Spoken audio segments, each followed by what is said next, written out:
Yesterday morning, my son Ryan called me, his voice cracking with panic. "Mom, why are all the cards declined? My mother-in-law and I couldn't pay for lunch at the restaurant. People are laughing at us." His desperation filled me with a satisfaction I never thought I'd feel toward my own child. But to understand why I reached this point, I have to tell you what happened the evening before, when my daughter-in-law Dana decided to humiliate me in front of the whole family.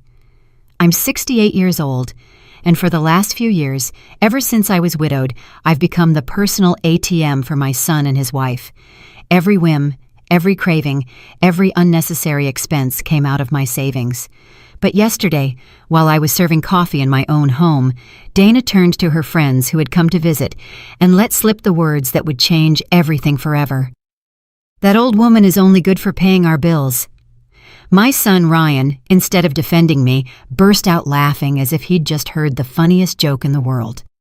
I stood there, coffee pot in hand, watching them make fun of me in my own living room. My hands trembled, but not from sadness. They trembled with a cold rage I had never felt before, because in that moment, I understood something I had been denying for years. To them, I wasn't a mother. I wasn't a mother-in-law. I wasn't even a person. I was just a bank account with legs. For 10 years, I was their financial salvation. When Ryan lost his job, I paid his rent for 8 months, $800 a month that came out of my pension without him lifting a finger to look for real work. When Dana wanted to refresh her entire wardrobe because she needed to look professional, it was $3,000 on my credit card. When they wanted to go on vacation to Hawaii because they deserved it after so much stress, another $5,000 disappeared from my savings. They never invited me on those vacations, of course. I was good enough to pay, not to accompany them. "It's a romantic trip, Mom," Ryan would tell me whenever I hinted that I'd like to see the ocean. "You understand, right?" And I, like the fool I was for years, always understood. Always paid, always kept quiet, while they lived the life I financed. The last straw came 3 months ago, when Dana decided she needed a new car. "The one we have is getting too old, Georgia," she told me in that syrupy voice she used when she wanted something expensive. "Besides, if we're going to have kids soon, we need something safer." A $15,000 down payment, $15,000 that represented 2 years of my savings, but I paid it, as always, because it was for the good of the family. But yesterday, after hearing those venomous words, after seeing my own son laugh at me, something in my heart changed forever. That night I couldn't sleep, not from sadness, but from a clarity that burned inside me. I got up at 3 in the morning, turned on my computer, and began making the decisions I should have made years ago. First, I canceled all the additional cards they had in my name, every single one of the 5 cards they used as if they were their own. Then, I closed the shared savings account where I deposited money every month for emergencies that were never real emergencies, but rather expensive restaurant bills and designer clothes. I also changed all the passwords to my bank accounts and removed their names from my automatic transfers. At 6 in the morning, when I was done, I poured myself a coffee and sat in my favorite armchair. For the first time in years, I felt at peace. I knew that soon my phone would ring, and on the other end would be my desperate, humiliated son demanding an explanation, and I would be ready to give him one. The phone rang at exactly 9:15 in the morning. I was sitting in my kitchen, enjoying my second coffee of the day, when I saw Ryan's name on the screen. I didn't answer immediately. I let it ring 3 more times while I savored a moment of power I hadn't felt in decades. When I finally picked up, his voice was desperate, almost hysterical. "Mom, why are all the cards declined? I'm here at the Crestview Grill with Dana's mother. We wanted to have lunch and celebrate her birthday, but none of the cards work. It's humiliating. People are staring at us. The waiter is getting impatient, and I don't have enough cash to pay a $200 bill. What's going on?" The irony was delicious. They had chosen the Crestview Grill, the most expensive restaurant in town, to impress Dana's mother. The same place I was never invited to, despite having paid for family dinners there for years when they went without me. Now they were there, surrounded by the high society they so desperately wanted to impress, and they couldn't even pay for a single dish. "Good morning, Ryan," I replied with a calmness that surprised even me. "The cards are canceled because I've decided I'm no longer going to finance your lifestyle." "What? Are you crazy? We're in public. Dana's mother is here. How am I supposed to explain that my own mother left me high and dry? This is ridiculous." "What's ridiculous, son, was hearing you laugh yesterday when your wife said I was only good for paying your bills. What's ridiculous is realizing that for 10 years I've been treated like an ATM instead of your mother." There was a long silence on the other end. I could hear voices in the background, probably Dana and her mother wondering what was happening. The waiter must have been waiting for the payment, and other diners were likely starting to notice the awkward situation. "Mom, please, don't do this now. We can talk later, but I need you to reactivate the cards. Just for today, I promise." I cut him off. "No more promises, Ryan. No more just for today. For 10 years, I've heard the same promises. For 10 years, I've been your easy solution for everything. But yesterday, I learned something important. You don't respect me, you don't value me, and you definitely don't love me the way I loved you." "That's not true. Of course we love you. Dana was just joking. You know how she is." "I know exactly how she is, Ryan, and I know exactly how you are. That's why I made this decision." I could hear him breathing heavily. I imagined the situation at the restaurant was getting more tense with each passing minute. His mother-in-law had probably noticed something was wrong, that the gold card he always used to impress wasn't working. "Mom, please, we can't just stand here. What do you want us to do? Wash dishes? Should we call the police? This is a humiliation." "Now you know how I felt for years," I replied. "The difference is, you're 35 years old and should be able to solve your own problems." "Are you sick? Are you feeling okay? This isn't like you, Mom. You've never been this cruel." Cruel. That word hit me like a slap. I was cruel after years of sacrificing, of depriving myself of things I wanted to give them everything they asked for. After working until I was 65 to ensure they had a decent inheritance, after being left alone every Christmas while they traveled with my gifts of money. "Cruel was laughing at me yesterday," I said with a coldness I didn't know I possessed. "Cruel was treating me like I was invisible for years, except when you needed money. Cruel was making me feel like my only value as a mother and as a person was my bank account." "Mom, Dana didn't mean it like that." "Dana said exactly what she thought, and you agreed with her. You both made it very clear what my place is in your lives." I heard louder voices in the background. Dana asking what was going on, her mother making comments I couldn't quite distinguish, but that sounded annoyed. The waiter had probably already brought the check and was waiting with that forced patience they use when they know there's a problem. "Look, Mom, I get that you're upset, but this isn't the way to handle it. We can sit down and talk like adults, but right now, I need you to help me. Just this one more time, and then we can change things. Just this one more time." I laughed, and my own laughter sounded strange, bitter. Do you know how many times I've heard that phrase? Do you know how many last times I've financed over the past 10 years? "But Mom..." "No, Ryan, not this time. This time, you're going to have to find another solution. You have jobs, you have friends, you have in-laws. Figure it out." "How are we going to explain to Dana's mother that my own mom abandoned us in a restaurant? How am I going to face the people who know us? Everyone is going to be talking about this." And there it was, the naked truth. He wasn't worried about fixing our relationship. He wasn't reflecting on how they had treated me. He only cared about his image, his reputation, what people would think. Just like always. "That's your problem to solve, son. For years, I worried about your image, your comfort, your happiness. Now it's time for me to worry about mine." "You can't do this. You're my mother." "Exactly.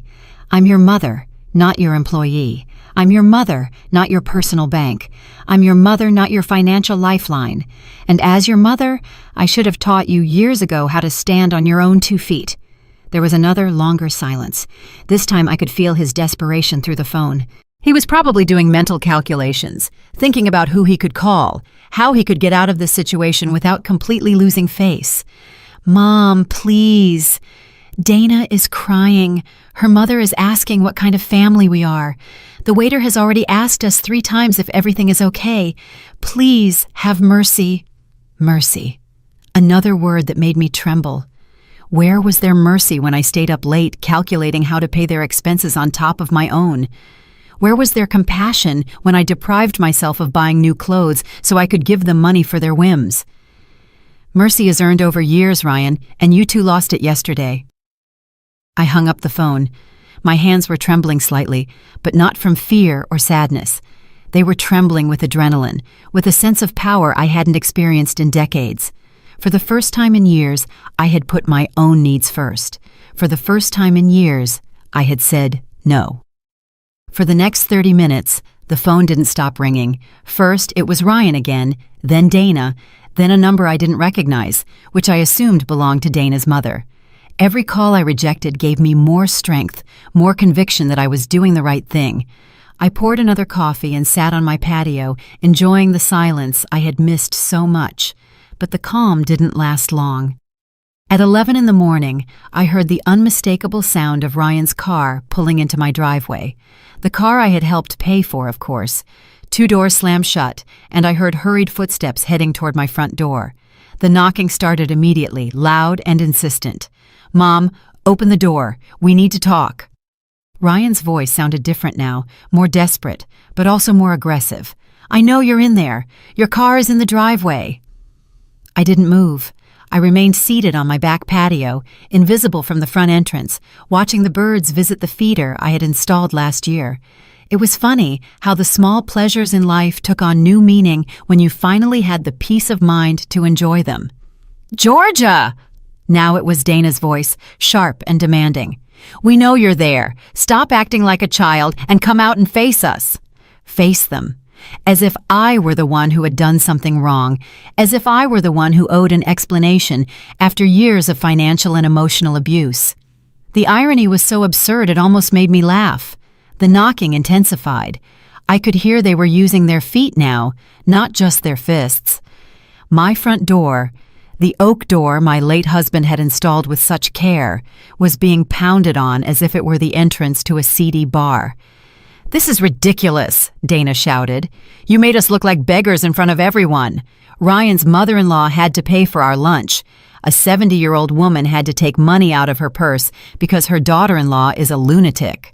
Ah, so that's what happened. Dana's mother had to rescue them. I pictured the scene. Ryan sweating bullets as he tried to explain why none of his cards were working, Dana making up pathetic excuses, and finally the older woman having to save the day. The humiliation must have been exquisite. "Mom, please." Ryan sounded on the verge of tears. "People are already talking. Everyone at the restaurant was staring at us. Some even took out their phones. This is going to be all over social media." Social media.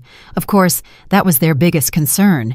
Not the fact that they had hurt their mother, not the recognition that they had crossed a line. They only cared about their public image, their reputation in those social circles where they loved to show off the lifestyle I financed. The knocking stopped for a moment, but I could hear their voices arguing in furious whispers. They were probably deciding on their next strategy. I knew Dana well enough to know she had a full arsenal of emotional manipulations, and Ryan had learned well from her over the years. "Georgia," Dana's voice changed tone completely. Now it sounded soft, almost sweet. "I know you're upset and you have every right to be. Maybe what I said yesterday sounded bad, but you know I didn't mean it. I was just joking with my friends. You know how we women are when we get together. Sometimes we say things without thinking." It was fascinating to hear how she could change her personality in seconds. From the furious woman who had been screaming and kicking my door, she had now transformed into the understanding daughter-in-law who had only made a small communication error. "Mom," now it was Ryan who had adopted the gentle tone, I understand we hurt you. Dana explained to me what happened yesterday, and you're right to be upset. But declining the cards doesn't solve anything. It just makes things worse for everyone. For everyone. Not for me, of course. For them, for their comfort, for their lifestyle. My emotional well-being was still not part of the equation. Please, Mom, we can fix this. We can change things. Ryan's voice broke slightly. But I need you to reactivate the cards today. I have bills due. The car insurance is due tomorrow, and Dana has doctor's appointments this week. We can't just be left without money out of the blue. Without money? As if it were their money, as if I were responsible for their insurance, their medical appointments, their expenses as independent adults. In that moment, I understood with crystal clarity that they truly didn't see the difference between my money and theirs. In their minds, my savings were a family resource, not the result of decades of work and sacrifice from a woman who had already paid her dues in life. Georgia, please think about what you're doing. Dana had switched strategies again.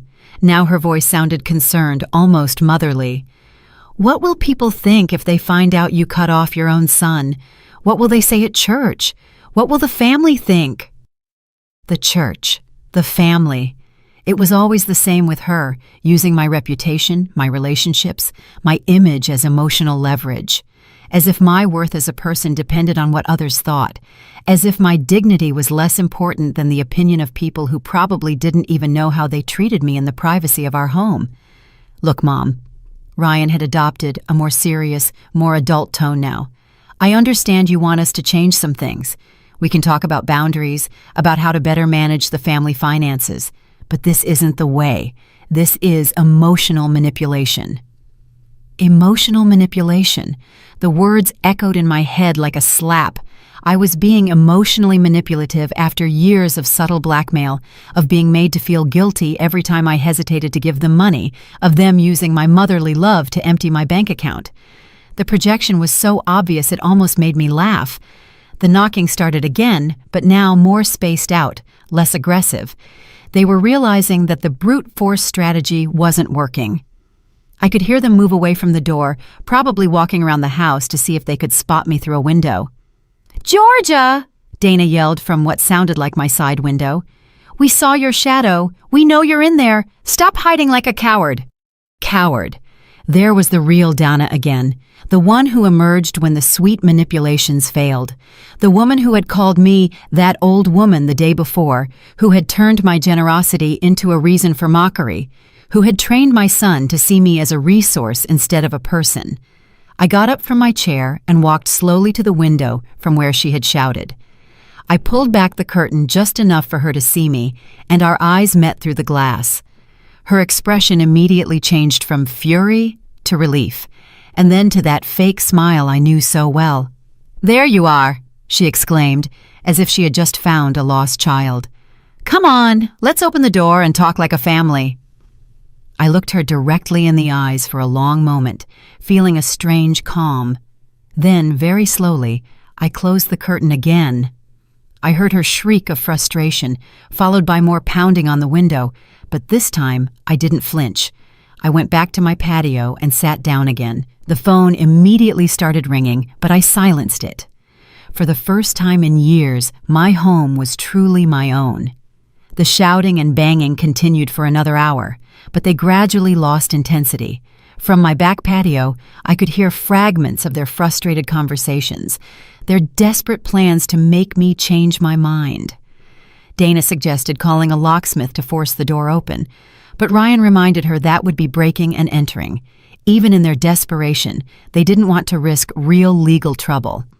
Finally, I heard the car doors slam shut and the engine drive away, but I knew this was far from over. I knew Dana well enough to know she was already planning her next move, probably something more elaborate and emotional. I wasn't wrong. At 3 p.m, my phone started ringing with unknown numbers. First, it was Dana's mother, her voice polite but firm. "Georgia, dear, I think there's been a misunderstanding. Dana told me what happened, and I'm sure we can resolve this like civilized adults."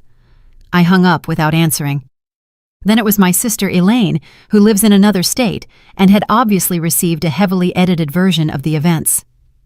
"Georgia, Ryan called me very worried. He says you're acting strangely and that you left them stranded at a restaurant. Are you okay? Are you feeling sick?" "I'm perfectly fine, Elaine," I replied. "Better than ever, in fact." "But I don't understand. Ryan says you canceled all their cards without any warning.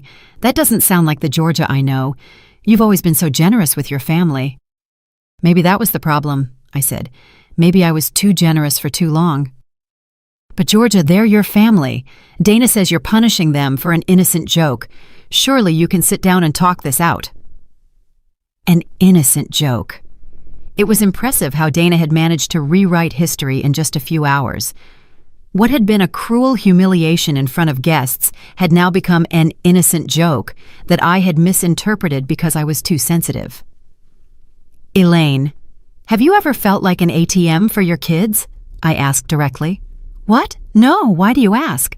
"Because that's exactly what I am to Ryan and Dana, and yesterday I finally realized it." "Georgia, you're exaggerating. Parents always help their children. It's normal. Is it normal to pay your adult son's rent for years? Is it normal to finance their vacations while you stay home alone? Is it normal for them to make fun of you for being generous?" Elaine was quiet for a moment.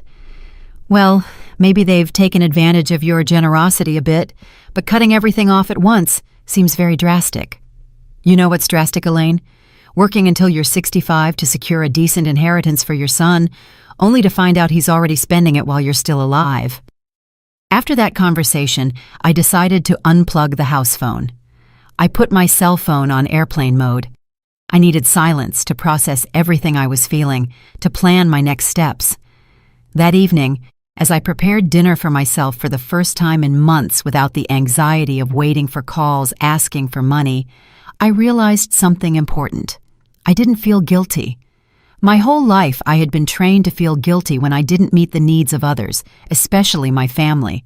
But this time, that familiar guilt wasn't there. Instead, I felt something I hadn't experienced in years: mental clarity. It was as if I had been living in an emotional fog and could finally see clearly. Every decision I had made in the last 10 years flashed through my mind like a movie, and I could see patterns I hadn't wanted to acknowledge before. The cycle was always the same. Ryan or Dana would approach me with a temporary financial problem. I would initially resist. They would apply emotional pressure. "It's just this once. We're desperate. What will people think?" I would give in. They would solve their immediate problem, and a few weeks later, a new temporary problem would appear. There was never a real repayment plan, never a genuine acknowledgement of my sacrifice, and definitely never an invitation to share in the benefits of my own generosity. I paid for their vacations but wasn't invited.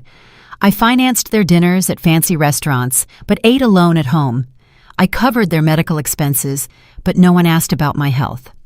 I got up and walked to my study, where I kept all my financial documents. It was time to do the real math, to understand exactly how much I had spent on them over the years. I pulled out my bank statements from the last 5 years and started calculating. The figure was devastating: $86,000. $86,000 in 5 years. That didn't even count the previous years, when I didn't keep such detailed records. It was more than half of my total pension, more than what many people earn in 2 years of work. But the most painful part wasn't the amount of money. It was realizing that in exchange for those $86,000, I had received mockery, indifference, and the treatment of being seen as an obligation rather than a blessing.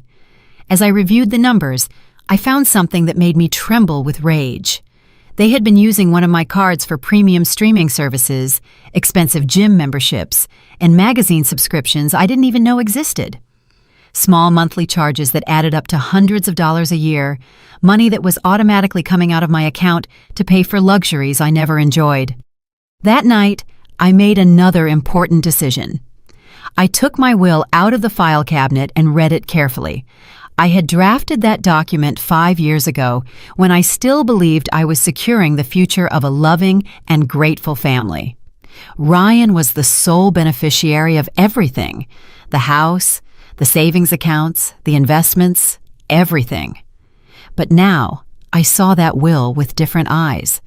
Why should I leave my entire estate to someone who had already spent more than half of it while I was still alive?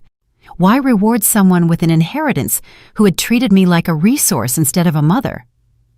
I decided that the next day, I would call my lawyer to schedule an appointment. It was time to make some significant changes to my estate plans. If Ryan wanted to treat me like a bank, then he would have to be content with the interest, not the principal. I went to bed that night with a strange but liberating feeling.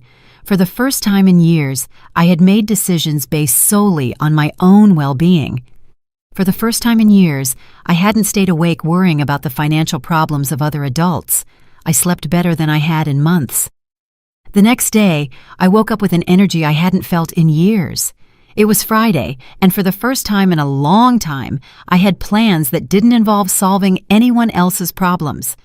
First, I would call my lawyer, then I would go to the bank to make some additional changes. And maybe, just maybe, I would buy myself something nice with the money I normally would have spent on someone else's whims. I plugged the house phone back in while I made breakfast. As expected, I had 14 messages on the answering machine. I listened to them while I drank my coffee, and each one confirmed that I had made the right decision. Message 1. Dana, with a tearful voice. Georgia, it's Dana. I know you're upset, but please think about what you're doing. Ryan didn't sleep at all last night. He's so worried about you. He says he's never seen you like this. Please call us. Message 2. Ryan, sounding desperate. Mom, I need to talk to you. I went to the bank this morning and they told me you closed the account where you deposited money for our emergencies. Why would you do that? That account was for both of us. It was fascinating how he continued to refer to my money as ours. That account had never been for both of us. It was my money that I deposited for their supposed emergencies, which invariably turned out to be vacations, expensive clothes, or restaurants. Message 3. Elaine again. Georgia, Ryan called me again. He says you also closed a savings account. Are you sure about what you're doing? Don't you think you're being a little radical? The following messages followed the same pattern. Feigned concern, questioning my mental health, and pleas disguised as sisterly advice. But message number 11 caught my attention. It was from a number I didn't recognize, but the voice was familiar. Mrs. Whitlock, this is Oscar, my cousin Dana's husband. Look, I know we don't know each other well, but Dana asked me to call you. She's very worried because she says you're acting very strangely. As a man, I think sometimes women complicate things more than necessary. Why don't you just forgive and forget? Family is the most important thing. Family is the most important thing. What a convenient philosophy when it comes to maintaining a status quo that benefits them. I wondered if Oscar would be so willing to forgive and forget if someone made fun of him in front of his family while emptying his bank account. At 9 o'clock sharp, I called the law firm where I had made my will. The secretary told me that Mr. Coleman had a cancellation and could see me that same afternoon at 2. Perfect. Then I called the bank and requested an appointment with the manager to review all my accounts and make some additional security changes. I also wanted to make sure that Ryan had no access to any information about my finances. As I was getting ready to leave, the doorbell rang. For a moment, I thought it was Ryan and Dana again, but when I looked through the peephole, I saw my neighbor Lucy standing on the porch. Lucy was a 62-year-old woman who had been widowed 2 years ago, and we occasionally chatted over the garden fence. I opened the door with some curiosity. Lucy had never formally come to visit me before. "Good morning, Georgia," she said with a warm smile. "I hope I'm not bothering you, but I heard a lot of noise and shouting yesterday, and I wanted to make sure you were okay." I invited her in and served her coffee. It was refreshing to have someone in my house who wasn't there to ask for money or manipulate me emotionally. "Is everything all right?" she asked with genuine concern.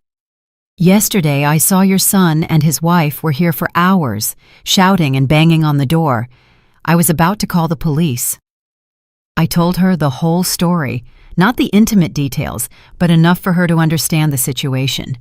Lucy listened without interrupting, occasionally nodding with expressions of understanding. "Georgia," she said when I finished, "I have to confess something. For years, I've watched how they treat you when they come to visit. I've seen them arrive in new cars, dressed in expensive clothes, talking on the latest phones. Meanwhile, you're still driving the same car from 10 years ago and shopping at discount stores." Her words hit me because it was external confirmation of something I had been denying internally. Others could see the obvious that I had refused to acknowledge. "But what has struck me the most," Lucy continued, "is that I've never seen them do anything for you. I've never seen them help you with your groceries, fix something in your house, or simply visit you without it being to ask for something." "Is it that obvious?" I asked, feeling a mix of shame and relief. "To someone looking from the outside, yes, but I understand why you couldn't see it. When you're a mother, you always want to believe the best of your children." Lucy stayed for another hour, and our conversation was the most honest and liberating one I'd had in months. She told me about her own experiences with adult children who expected her to solve all their problems and how she had learned to set boundaries after being widowed. "You know what helped me the most?" she said before leaving, "realizing that being a good mother doesn't mean being a martyr. You can love your children without sacrificing your dignity for them." Her words resonated in my mind all the way to the bank. In the manager's office, we reviewed all my accounts and implemented new security measures. I changed all the passwords, added two-factor authentication, and made sure that only I had access to any financial information. "Mrs. Whitlock," the manager said as he processed the changes, "may I ask why these drastic changes? Do you have any specific security concerns?" "Let's just say I finally realized that my biggest financial security risk lives in my own family," I replied. The manager nodded with understanding. "It's more common than you think, ma'am. We see many cases of older adults being taken advantage of financially by relatives. You did the right thing by protecting yourself." After the bank, I went to lunch by myself at a small, cozy restaurant I had always wanted to try, but had never allowed myself the luxury. I ordered the most expensive dish on the menu, a glass of wine, and dessert. The total bill was $45, less than what Ryan and Dana spent on a single round of drinks on their nights out. As I savored my lunch, I realized something important. It had been years since I had enjoyed a meal without the constant anxiety of calculating how much it was costing me, how much I might need to set aside for Ryan's next emergency, or whether I could afford this small personal pleasure. For the first time in years, I was eating with true appetite and enjoyment. The appointment with Mr. Coleman, the lawyer, was revealing in ways I hadn't anticipated. When I explained the situation and my desire to change my will, he showed no surprise at all. In fact, he told me that cases like mine were more frequent than I imagined. "Mrs. Whitlock," he said as he reviewed my current will, "I see we drafted this document 5 years ago. At that time, you designated your entire estate to your son, Ryan. Are you sure you want to make significant changes?" "Completely sure," I replied. Over these 5 years, I've seen my son's true character. He has shown that he doesn't value my generosity, and frankly, he has already spent more than half of his inheritance while I'm still alive. The lawyer took notes as I detailed the $86,000 I had documented, not counting the previous years. His eyebrows raised slightly when I mentioned the figure. "I understand your position," he said. "What kind of changes are you considering?" "I want to divide my estate. A portion for charitable organizations that truly help people in need, not capricious adults. Another portion for my sister Elaine, who has always been independent and has never asked me for anything. And for Ryan." I paused. "For Ryan, just enough to show that I haven't disinherited him out of malice, but not enough for him to continue living without working." "Are you thinking of a specific percentage?" 50% for charity, 30% for my sister, and 20% for Ryan, with the condition that he can only receive his share if he demonstrates a full year of complete financial independence. The lawyer smiled slightly. "That last condition is interesting and completely legal. You're essentially incentivizing personal responsibility." I left the law firm feeling a deep satisfaction. For the first time in years, I had made decisions about my future that reflected my real values, not my fears or my maternal guilt. When I got home, there was an unfamiliar car in my driveway. An older woman, elegantly dressed, was standing on my porch. It was Dana's mother, Claudia. "Georgia," she said with a forced smile when she saw me arrive. "Good, you're here. We need to have a woman-to-woman talk." I invited her in, more out of curiosity than politeness. I wanted to hear what version of the events this woman had received. "Look, dear," Claudia began once we were seated, "I know there was a misunderstanding yesterday between you and the kids. Dana told me everything, and frankly, I think you're exaggerating the situation." "Exaggerating?" I asked. "Well, yes. Dana says she made a comment that you misinterpreted, and now you've taken very drastic measures. Canceling your own son's credit cards. That seems like a very extreme reaction for a simple joke between women." A simple joke between women. It was impressive how the narrative had evolved. Now it wasn't just an innocent joke, but it was also my fault for not having a sense of humor. "Claudia," I said calmly, "do you give your daughter unlimited credit cards?" "No, but..." "Do you pay your adult daughter's rent?" "No, but that's different." "Do you finance your daughter's vacations while you stay home alone?" Claudia shifted uncomfortably in her chair. "Georgia, every family handles their finances differently." "Exactly. And I've decided to handle mine differently from now on." "But think about Dana and Ryan. They're young. They're building their future. They need support." "They are 35 and 32, respectively. At that age, I had already raised a son, worked for years, and saved for my old age, without help from my parents." "Times were different then." "Times are different. That's true. Now there are more opportunities, better education, more access to bank loans. There's no reason why two educated adults can't support themselves."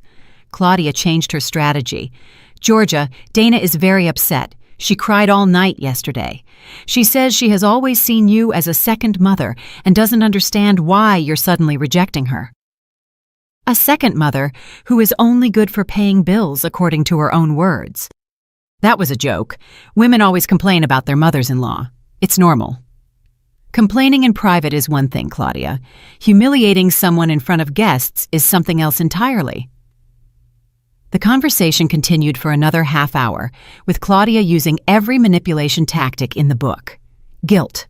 Think about how your son feels. Fear. You're going to end up alone. Shame. What will people think? And even veiled threats. Dana has contacts in social services. Finally, when she realized that none of her tactics were working, she switched to a more direct approach. "Georgia, I'm going to be frank with you. Dana and Ryan are considering seeking legal help. There are ways to declare a person mentally incompetent if they show erratic behavior with their finances." There it was, the real threat behind all the emotional manipulation. If I didn't give in voluntarily, they would try to take away control of my own finances by force. "Claudia," I said, standing up, "I suggest you consult with a good lawyer before trying that. I just came from an appointment with mine, and he assured me that a person who protects their finances from family abuse is demonstrating mental competence, not the opposite." Her expression changed immediately. She realized she had shown her cards too soon. "I didn't mean..." She began to backtrack. "Yes, you meant exactly that," I interrupted. "And now that I know what your true intentions are, I think this conversation is over." I walked her to the door in silence. Before she left, she said, "Georgia, I hope you reconsider. A family war doesn't benefit anyone."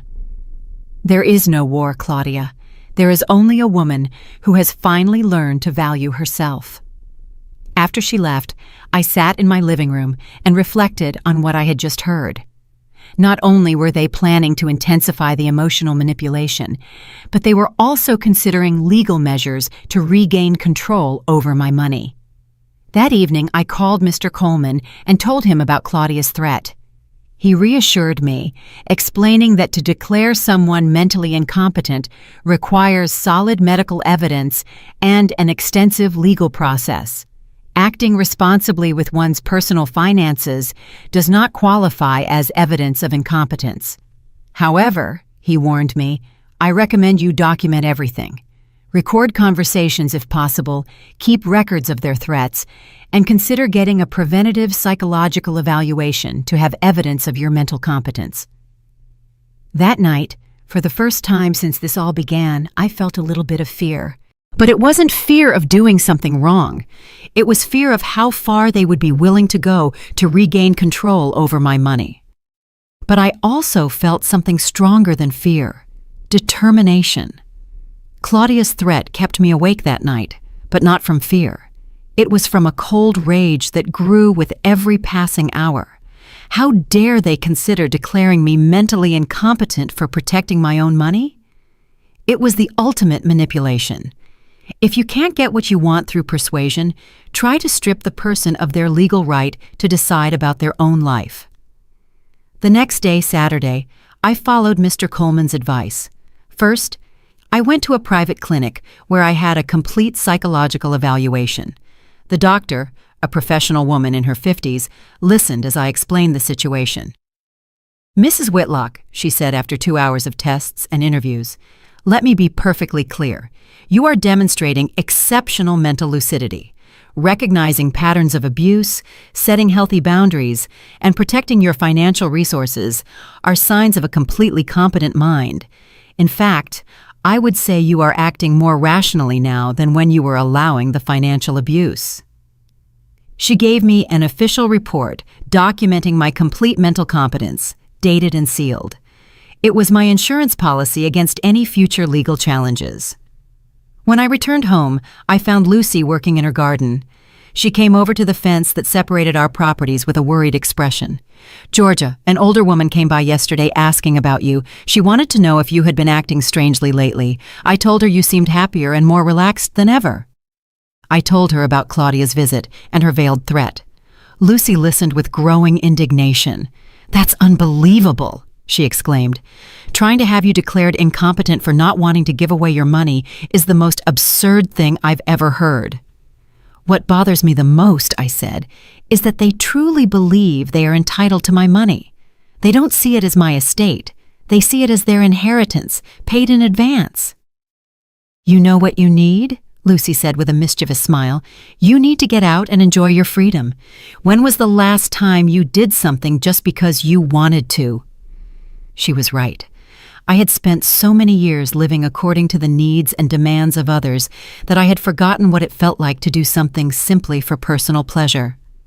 "There's a 5-day cruise leaving next Wednesday," Lucy continued. "I was supposed to go with my sister, but she had to cancel due to health issues. Would you like to come with me?" The idea thrilled me immediately. When was the last time I had traveled for pleasure? When had I slept in a bed that wasn't my own, eaten in a restaurant without calculating the cost, or simply relaxed without the constant anxiety of Ryan's next financial crisis? "I would love to," I replied without hesitation. That afternoon, we booked the cruise, $1,500 per person for 5 days, all inclusive. It was a fraction of what I had spent on Ryan and Dana's last vacation, but this time, it would be for my own enjoyment. Sunday morning, while I was figuring out what to pack for the cruise, the doorbell rang. It was Ryan, alone this time. He looked terrible.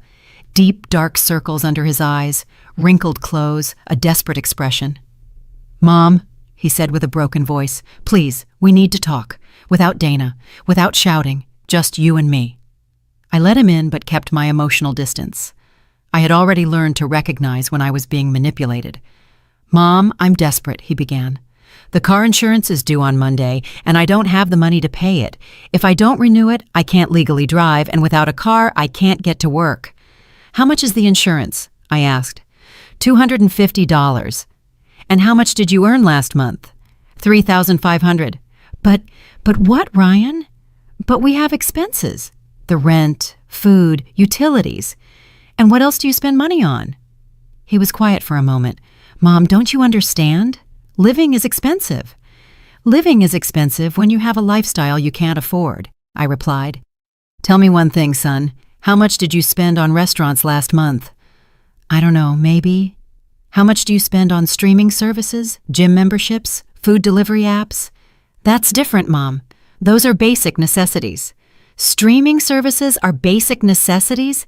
In the modern world, yes. You can't live like a hermit.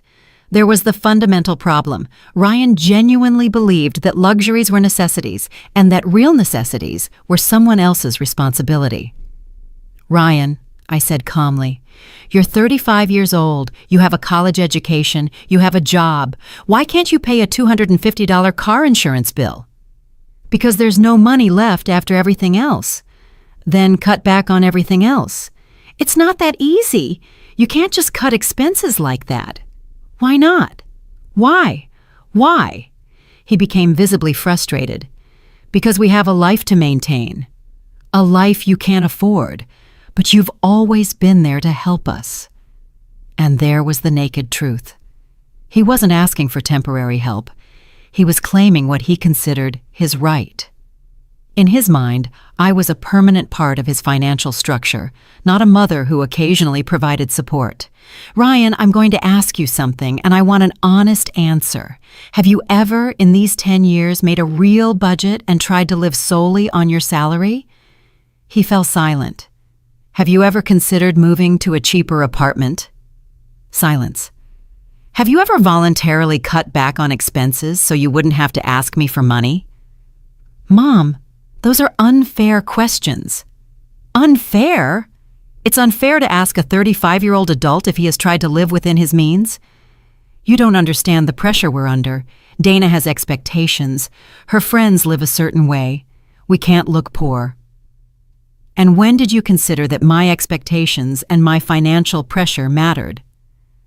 For the first time in the conversation, Ryan was completely silent. I could see in his eyes that he was processing something he had never considered before. Mom, he finally said in a softer voice, I didn't know you felt pressured. Really? You never wondered how I could afford your lifestyle while I ate beans and rice? You never wondered why I never bought new clothes for myself, but always had money for your emergencies? Tears began to roll down his cheeks. I thought you liked helping us. I thought it was your way of showing love. And it was, Ryan. But you turned my love into an obligation. You turned my generosity into an expectation. And finally, you turned my sacrifice into a reason for mockery. Mom, what Dana said was the straw that broke the camel's back, but the glass had been filling up for years. Ryan cried silently for several minutes. When he finally spoke, his voice sounded different, more mature. What can I do to fix this? You can start by paying for your own car insurance. Ryan sat in my living room for almost an hour after our conversation. We didn't talk much more, but I could see that something had changed in his expression. For the first time in years, he seemed to be truly reflecting on his behavior instead of just looking for ways to get what he wanted. When he finally left, he said, Mom, I'm going to find a way to pay for the insurance, and we're going to have a serious talk about our expenses. I didn't completely believe him, but at least it sounded like a first step toward maturity. On Monday morning, as I was packing for my cruise on Wednesday, I received an unexpected call. It was Dana, but her tone was completely different from the one she had used in the previous days. Georgia, she said in a calm voice, I know things have been tense between us. Could we meet for coffee? Without Ryan, without drama, just the two of us. I agreed, more out of curiosity than any hope of reconciliation. We met at a small coffee shop near the mall. Dana arrived dressed more simply than usual, without the expensive jewelry and designer clothes she normally wore. She looked tired, but also more humble. Georgia, she began after we ordered our coffees, I want to sincerely apologize for what I said last week. It was cruel, disrespectful, and completely inappropriate. What made you change your mind? I asked directly. Honestly, the humiliation at the restaurant, but not just that. These past few days, I've had to face the reality of our finances without your support, and I realized something terrifying. What was that? that we have no idea how to live within our means. We've been living for years as if we were rich because you financed the difference between our income and our expenses. It was the first time I had heard Dana offer an honest reflection on her financial situation. Yesterday, she continued, Ryan and I sat down and made a real budget, just with our salaries, without any outside help. Do you know what we discovered? Tell me. That we spend almost double what we earn. Double, Georgia. Not just a little more, but double. And you always covered the difference. And what are you going to do now? We're going to have to make drastic changes. The apartment where we live costs $1,200 a month. With our combined salaries, we should be paying $800 at most. We're going to have to move. And is Ryan on board with that? He resisted at first, but when he saw the numbers on paper, he had no choice. We're also going to have to cancel memberships, services, and completely change the way we socialize. Dana paused to take a sip of her coffee. Georgia, I want to ask you something, and please be honest with me. When did you start to resent our financial dependence? The question surprised me with its directness. I think the resentment grew gradually, but it crystallized when I realized that you not only expected my help, but took it for granted. When was that? When you stopped asking me for money and just started using it. When the additional cards became a normal thing. When my savings became your automatic emergency fund. Dana nodded with a look of shame. You're right. At some point, we stopped seeing you as a person who was helping us and started seeing you as a resource. Exactly. Is there any way we can rebuild our relationship? Dana asked me. I'm going to be completely honest with you. The relationship we had before is gone. That relationship was based on an unsustainable dynamic where I gave and you took. If we want to build something new, it has to be on completely different foundations. What kind of foundations? Mutual respect, financial independence on your part, and a relationship where my value isn't determined by my economic utility. Dana was silent for a long moment. Does that mean you'll never help us again? It means that if you ever need real help in a genuine emergency, after you have proven that you can live responsibly on your own, we could consider it. But it would be help, not a permanent subsidy. How long would we have to prove our independence? It's not a test with a deadline, Dana. It's a change of life. If you can maintain a balanced budget, live within your means, and build your own emergency savings, then you will have demonstrated real financial maturity. And our vacations, our outings to expensive restaurants, those are things you will have to earn with your own work, like most people do. Dana looked genuinely overwhelmed. Georgia, I'm not sure we know how to live like that. Then it's time you learn. You have education, jobs, and abilities. The only thing you've lacked is the motivation to be independent. And if we fail, then you will fail as responsible adults, learning from your mistakes. But at least you will fail as masters of your own decisions, not depending on someone else to solve your problems. We finished our coffees in a thoughtful silence. As we got up to leave, Dana said to me, Georgia, I know this doesn't fix everything, but I want you to know that I've learned something important this week. What's that? That being an adult isn't just about being of adult age, it's about taking on adult responsibility.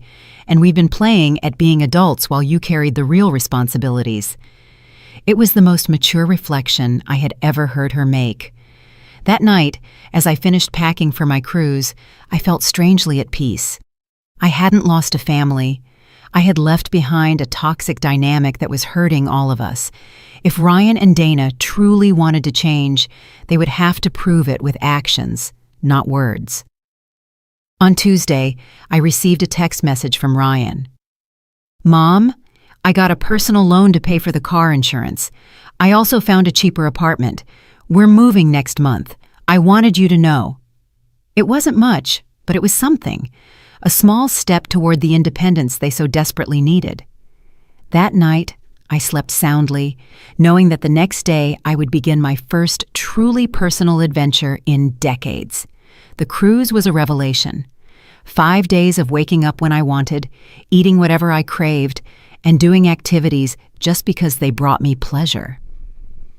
Lucy turned out to be the perfect travel companion, independent, fun, and completely free of family drama. On the ship, I met other women my age who had been through similar experiences. During one dinner, a woman named Elaine told me how her 3 adult children had drained her retirement fund before she finally said enough was enough. Another woman, Isabel, had discovered that her son was using her credit card to gamble online.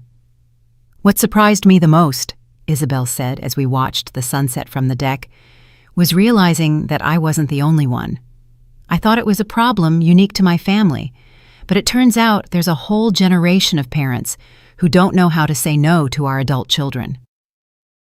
When I returned home on Sunday, I felt renewed. 5 days without a single call asking for money, without financial anxiety, without the constant burden of solving other people's problems. It was like remembering who I was before I became the family bank. There were several messages on my answering machine, but to my surprise, none of them were a desperate demand for money. Ryan had called twice simply to see if I had arrived home safely from the trip. Dana had left a short message. "I hope you enjoyed your cruise. We'd love to hear about your experience when you have time." On Monday morning, Lucy came to visit with coffee and pastries to hear all the details of the trip. As we chatted on my patio, I saw Ryan's car park in my driveway, but this time, instead of getting out immediately and heading for my door, he sat in the car for several minutes. When he finally rang the doorbell, his expression was different. He seemed nervous, but also more mature somehow. "Mom," he said when I opened the door, "I know you just got back from your trip, but could we talk for a moment?" I invited him in. Lucy discreetly excused herself and went back to her house. "Mom, I wanted to tell you what we've been doing this week," Ryan began. "Dana and I moved into a smaller apartment. We're paying $400 less in rent per month." "How do you feel about the change?" "Honestly, it was tough at first. The apartment is smaller, it's in a less fancy neighborhood, but after a few days, I realized something important." "What was that?" "That I can sleep peacefully knowing that we're paying for everything with our own money. I don't have that constant anxiety of not knowing how we're going to cover next month's expenses." It was the first time I had heard Ryan talk about financial anxiety from his perspective. It had never occurred to me that he might have also been stressed by the unsustainability of his lifestyle. "We also canceled the expensive gym memberships and signed up for a basic one that costs a fifth of the price," he continued, "and Dana found a part-time job on weekends to generate extra income." "Dana is working more?" "Yes, and it was her idea. She says she wants to contribute more actively to our finances instead of just managing money that comes from other places." I was surprised to hear that Dana had taken that initiative. "Mom, I also wanted to apologize formally, not just for what happened 2 weeks ago, but for all these years. I never realized I was treating you like an ATM instead of my mother." "What made you realize it?" "When we had to make our first real budget, I realized I had no idea how much it really cost to live. My entire adult life, I had been living beyond my means because you covered the difference." Ryan paused and looked me directly in the eyes.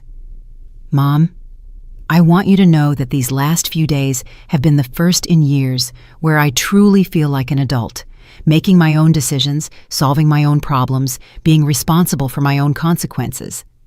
"And how does that feel?" "Terrifying, but also liberating. I didn't know how much weight I was carrying until I got rid of it." "Weight?" "The weight of knowing deep down that I wasn't truly independent. The weight of knowing I was living a financial lie. The weight of knowing that my lifestyle depended on exploiting my mother's generosity." Those words hit me deeply. For years, I had thought I was the only one suffering in that dynamic. But it turned out that Ryan had also been carrying guilt and anxiety. "Mom, I know I have no right to ask you for anything after everything that's happened, but there's something I'd like to ask you." "Tell me." "Do you think we can ever have a normal relationship? A relationship where I'm your son who visits you because he loves you, not because he needs something?" The question moved me because it implied that he understood the difference. "Ryan, that relationship can start today if you want it to. I've always wanted to have a son who visits me because he cares about me, not because I'm useful. So, would you like it if Dana and I came for lunch on Sunday? We'll bring the food, we'll cook, and we'll just spend time together. I would love that.